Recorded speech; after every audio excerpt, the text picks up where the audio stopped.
पौधा लेता है 30 से 40% इस खाद को, बाकी कहां गया? आकाश में। वहां क्या करता है? यूरिया में मेन कंटेंट है नाइट्रोजन, और यह नाइट्रोजन जब आकाश के ऑक्सीजन से मिलता है तो एक तीसरी गैस ऑटोमेटिक पैदा होती, नाइट्रस ऑक्साइड। और नाइट्रस ऑक्साइड कार्बन डाइऑक्साइड से 312 गुना खतरनाक है पर्यावरण के लिए। आप सोचिए थोड़ा।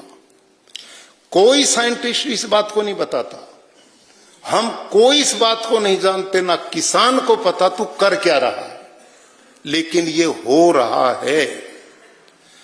जो गोबर का मीथेन है ना, वो तो 22% है कार्बन डाइऑक्साइड से खतरनाक, और यूरिया डीएपी का नाइट्रोजन जो आकाश में मिलकर नाइट्रस ऑक्साइड पैदा करता है, वो कार्बन डाइऑक्साइड से 312 गुना खतरनाक है पर्यावरण के लिए।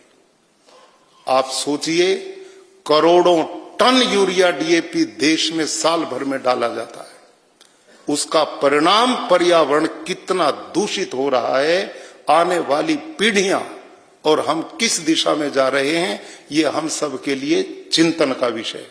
नंबर 2, जो भाग पौधा लेता है वो तने के द्वारा ये जहर कहां जाता है? फल में, साग में, भाजी में, अनाजों में, और फिर वो खाते हैं हम, फिर वो हमारे अंदर जाता है। इसलिए मैं सब जगह लोगों से प्रश्न करता हूं, आपसे भी करता हूं। आज से 40 बरस पहले इस देश में कोई नहीं जानता था कैंसर क्या होता है, कोई नहीं जानता था डायबिटीज किसे कहते हैं, कोई नहीं जानता था हार्ट अटैक क्या होता है, कोई किडनी नहीं बदलवाता था, किसी की पेनक्रियाज फेल नहीं होती थी, किसी के घुटने नहीं बदलते थे। आज सारी ताकत हमारी अस्पताल बढ़ाने पे लगी हुई है। क्यों? मजबूरी है, दिखाई दे रहा है, कोई व्यक्ति स्वस्थ दिखाई नहीं देता। अब प्रश्न ये है, जब 30-40 साल पहले ये बीमारियां नहीं थी और अब इतनी तेजी से बढ़ रही हैं, कैंसर की तो इतनी गति अब देखने को मिल रही है।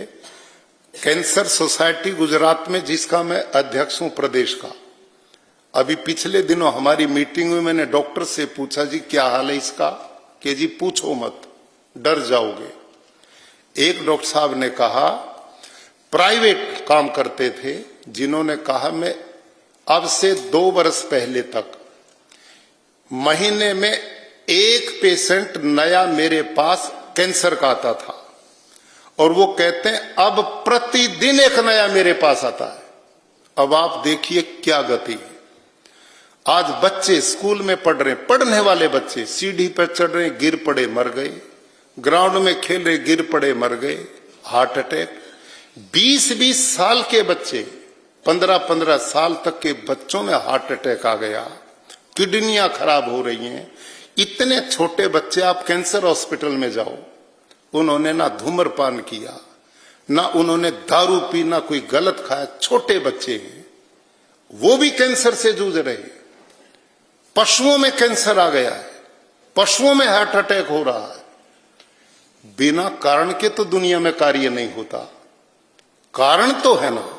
40 साल पहले कुछ नहीं था और अब इतनी तेजी से बढ़ रहा है।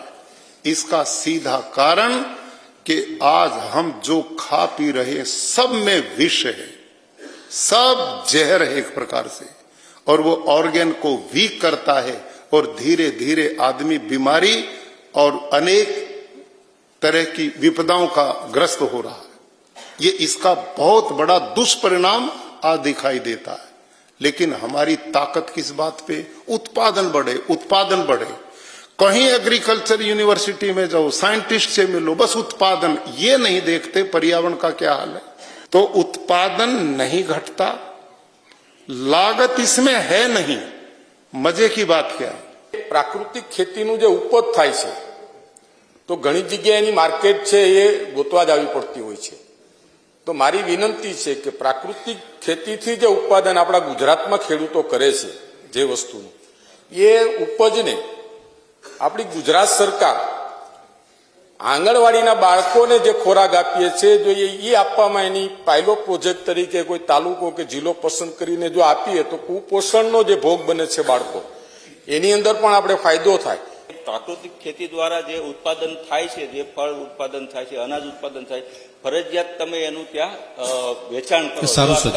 સૂચન ઓલા થાય તો 100% ખેડૂતોને એનું પ્રોત્સાહન મળે. जो भी किसान प्राकृतिक खेती करके जो भी उगाते हैं, जो भी पकाते हैं, उसका सही से ब्रांडिंग पैकेजिंग वो खुद से नहीं कर पाते और इसलिए उनको क्या करना पड़ता है कि वो सोशल मीडिया पे अपनी रफ वीडियो बना लेते हैं अपना खेत की, मैंने देखो ये पकाया वो पकाया, जिसने वीडियो देखी उसने कमेंट किया और नंबर से कांटेक्ट करके अपना माल डायरेक्ट बेच दिया.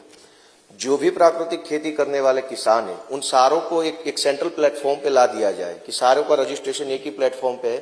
पूरे देश के किसी कोने से किसी को भी अगर परचेस करनी है तो वो उस प्लेटफॉर्म पे जाएगा, किसान को देखेगा किस गांव का किसान क्या उगाता पकाता है, वहां पे ऑर्डर डालेगा. इधर से किसान को अगर थोड़ा ट्रेनिंग मिल जाए कि आप ब्रांडिंग कैसे करोगे, क्योंकि कभी कभी ऐसा होता है कि चीज बहुत अच्छी है लेकिन पैकेजिंग सही नहीं है. तो किसानों ने खुद मुझे कहा है, अभी पिछले 1 महीने पहले ही मैं उनको मिलके आया हूँ. आप सर महोदय आपका प्रयास बहुत अच्छा है. गुजरात का गांधी का फिलोसॉफी ये है कि सोच सही होना चाहिए और प्रयास सामूहिक होना चाहिए. आपकी सोच सही है. मैं सालों से प्राकृतिक खेती करते आ रहा हूँ. मैंने उसमें पाया कि आज जो कुछ वेजिटेबल जो मैं उगा रहा हूँ वहाँ पे बहुत बढ़िया से, न तो कभी उसमें कुछ कीड़ लगी, मतलब उसमें वेजिटेबल में बहुत सारा उत्पादन उसमें पा रहा हूँ. मेरे पास गिरगाई भी है और हमारी कॉन्स्टिट्यूंसी में बहुत सारे लोगों को, फार्मर लोगों को मैं मेरी खेत खुद दिखाता हूँ. वैसे मैं तो कोस्टल एरिया से आता हूँ सर जी. मेरी एज जो है वो 62 है. मेरे जीवन में और कोस्टल एरिया में रहने के कारण सर हम लोग फिश भी खाते हैं. हमको बोलने में कोई उसमें दिक्कत नहीं है. वो टोटली ऑर्गेनिक है सर. और पूरे वर्ल्ड में मैं बताना चाह रहा हूँ सर, पूरे वर्ल्ड में आज जो कुछ ऑर्गेनिक अगर कुछ डिश मिलती है पूरे देश में, और सबसे डिश में बहुत महंगी जो डिश होती है वो फिश की डिश होती है सर. वो बताना चाह रहा हूँ, कुछ उसमें अवैध नहीं है सर. मैं जो खाता हूँ वो बोलने में कोई अवैध नहीं है, लेकिन प्राकृतिक खेती के कारण सर मेरी एज आज 62 है, लेकिन आज तक मैं चैलेंज के साथ बता रहा हूँ सर, आज तक मैंने एक टेबलेट कोई खाई नहीं है सर. ये मेरे लिए बहुत बढ़िया बात है सर. और मैं अगली बार जब यहाँ पे आऊँगा सर तो हमारे मुख्यमंत्री जी को हमारी वेजिटेबल जो है ऑर्गेनिक वेजिटेबल है वो मैं खुद लेके आके सर को प्रेजेंट करूंगा sir. Thank you very much. મારા એક અમારું ફાર્મ છે, એમાં અમે પ્રાકૃતિક ખેતી કરીએ છીએ. એમાં નાળિયેરથી માંડી તમામ વસ્તુનો જે વિશેષ અલગથી ટેસ્ટ છે, નાળિયેરની એકદી મીઠાશ હોય છે એ પહેલામાં હોતી નથી. એટલે મારું એક સૂચન છે કે અહીંયા જેટલા ધારાસભ્યો છે અને જેની પાસે જમીન છે એ પોતે આજે એક નિયમ કરે કે અમારા ખેતર અમારી જમીનમાં અમે પ્રાકૃતિક ખેતી કરીએ. એક મારું એવું વાત હતી કે જ્યારે સાહેબ ઓર્ગેનિક એટલે કે પ્રાકૃતિક વસ્તુ ખરીદવા માટે બજારની અંદર કોઈ જાય છે ત્યારે પહેલા એને એક ડર રહે છે કે ભાઈ આ પ્રાકૃતિક વસ્તુનું સ્ટીકર ભલે છે પણ છે કે નહીં, આ લેવું જોઈએ, ભલે કોસ્ટલી છે એટલે પેલો ખચકાય કે ભાઈ આ સાચી છે કે ખોટી છે. એટલે એવા માટે એવા કોઈ સ્ટોર સરકાર તરફથી આપણે મૂકીએ કે ભાઈ અહીંયા જ પ્રાકૃતિક ખેતીનો અને ओरिजिनल वस्तु મળશે, सारी प्रोडक्ट મળશે. हर एक गांव में 1 एकड़ जगह, जो जगह खुद गवर्नमेंट इसको हायर करे और किसी किसान को उस जगह पे प्राकृतिक खेती करने के लिए उसको इजाजत दे. उससे सर फायदा ये होगा कि एक गांव के अंदर प्राकृतिक खेती अगर नहीं हो रही है, गवर्नमेंट इसको चालू कर रही है 1 एकड़ में, तो वही गांव के जो किसान होंगे वो किसान उस जगह पे जाएंगे. 1 साल में 6 महीने में उसकी फसल जो निकलेगी, फसल के तौर पे उसको खुद को भी पता चलेगा कि हमें भी ये करना चाहिए.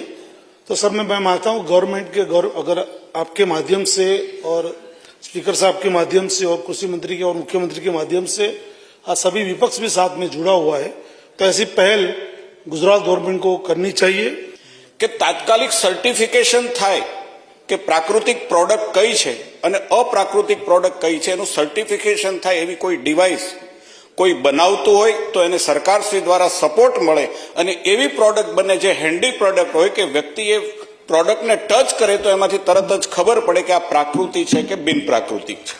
આપણે ત્યાં ઘણી વખત આવી ચર્ચાઓ પણ થતી હોય છે કે મોટા સમાજના લોકો હોય, સફળતાના શિર પર પહોંચેલા જે લોકો હોય, આવા મોટા ભાગના લોકો ખેતી કરે છે.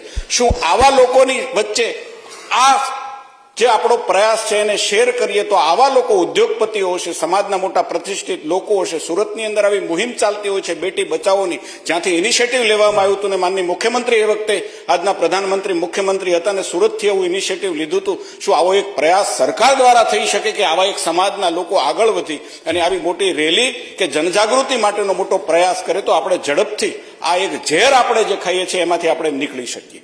અમારા વિસ્તારની અંદર એક ગામ એવું છે, હું ગામનું નામ નહીં દઉં સાહેબ, મેક્સિમમ કેન્સરના ત્યાં દર્દીઓ છે, ગંભીર છે સાહેબ.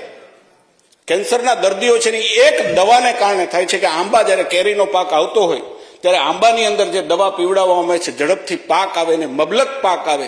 શું આવી દવાઓ ઉપર આપણે આ પ્રયાસ કરીએ છીએ, પરંતુ સરકાર દ્વારા પણ આવા પ્રયાસો થઈ શકે કે આવી જે ઝેરી દવાઓ હોય, હું કોઈના પેટ ઉપર પાટું મારવા નથી માંગતો, પણ આવી કોઈ ઝેરી દવાઓ હોય તો એના ઉપર તાત્કાલિક પ્રતિબંધ આવે તો એ માનું છું કે માનવ જીવન જે અમૂલ્ય ઈશ્વરે આપણને આપ્યું છે આપણે એને બચાવી શકીએ. માન્ય કે મેં મારા પોતાના માટે શાકભાજી ઓર્ગેનિક વાવેલી હતી તો 5 પારિયા પેલી ખીરા કાકડી આવે એ ખીરા કાકડી વાવી માની અધ્યક્ષશ્રી.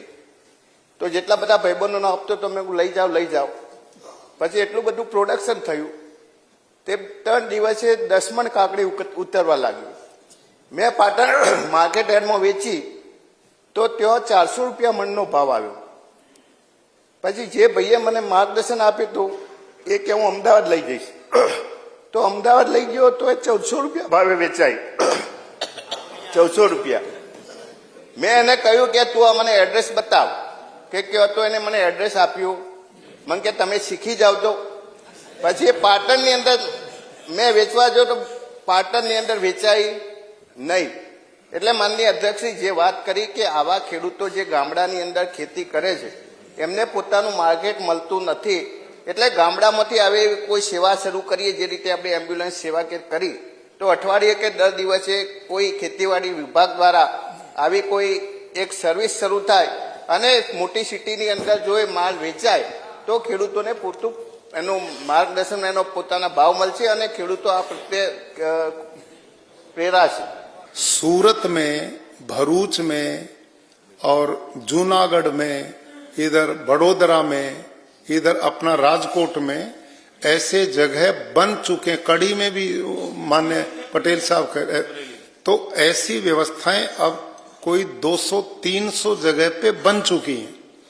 और आपने जो ये इच्छा व्यक्त की इस दिशा में अब और तेजी से हमारे जीतू भाई बाघानी जी इस पर लगातार चिंतन करते हैं, उनकी सोच लगातार काम करती है. हमें पूर्ण विश्वास है कि आने वाले कुछ दिनों में ही ये जो बेचान केंद्र हैं इनकी संख्या बहुत अच्छी बढ़ेगी. अपने सभी लोगों के सम्मानित आदरणीय लोगों को बुलाइए, मैं उसमें आऊंगा और बताऊंगा कि प्राकृतिक आहार किस लिए जरूरी है. कितने कीमती लोग हैं जिन्होंने देश समाज के लिए बहुत कुछ करना है. कैंसर हुआ महीने में ही चले गए. कितना बड़ा देश समाज और व्यक्ति को घाटा हो रहा है, ये चिंता है. लेकिन मुझे बहुत खुशी है कि आप गुजरात के आदरणीय लोग, सरदार पटेल और महात्मा गांधी जी की भूमि के लोगों ने प्राकृतिक खेती को एक जन आंदोलन बना करके इससे पूरे देश में रास्ता मिलेगा, यहीं से वो रास्ता जाएगा. કોઈને પણ અહીંયા ધારાસભ્યશ્રીઓ છે, પૂર્વ સંસદ, કોઈ પણ વ્યક્તિ અહીંયા બેઠા છે, ખેડૂતો પણ ઉપર અહીંયા હાજર છે. એમને પોતાના ખેતરની અંદર, પોતાની વાડીની અંદર, હું જગદીશભાઈનો આભાર માનું, એમને કહ્યું મારે કરવું છે, મારે શું કરવાનું. મેં એને કહ્યું કે અમારો વિભાગ આત્મા પ્રોજેક્ટની અંદર આ પ્રાકૃતિક મોડલ ફાર્મ વિકસાવી રહ્યા છે. કોઈ પણ ધારાસભ્યને આ પ્રકારે કરવું હોય તો અમારો વિભાગ તમામ પ્રકારની વ્યવસ્થાઓ તમને કરી દેશે. એનો અર્થ એવો નથી કે તમારે કંઈ કરવાનું નથી. આપણે જે પૂરક વ્યવસ્થાઓ છે ત્યાં કરીએ અમે માર્ગદર્શન આપીએ, અમે તજજ્ઞને મોકલીએ, કેવી રીતે કરવું એને પણ માહિતી આપીએ. કદાચ ન મળતો તો એની પણ વ્યવસ્થાઓ કરી દઈએ તો અમે તૈયાર છીએ. અહીંયા આપણે બધા ધારાસભ્યશ્રીઓ, સંસદસભ્યશ્રીઓ પણ નક્કી કરે. અને મને કહેતા આનંદ થાય છે કે માનનીય મુખ્યમંત્રીશ્રી સાથે મેં ચર્ચા કરી, 8 લાખ ખેડૂતો કે આપણા રાજ્યમાં છે. અમે 1 લાખનો ટાર્ગેટ નક્કી કર્યો તો આ વર્ષે, એના બદલે અમે 2 લાખ સુધી વધારાના ખેડૂતોને જોડવાના છીએ.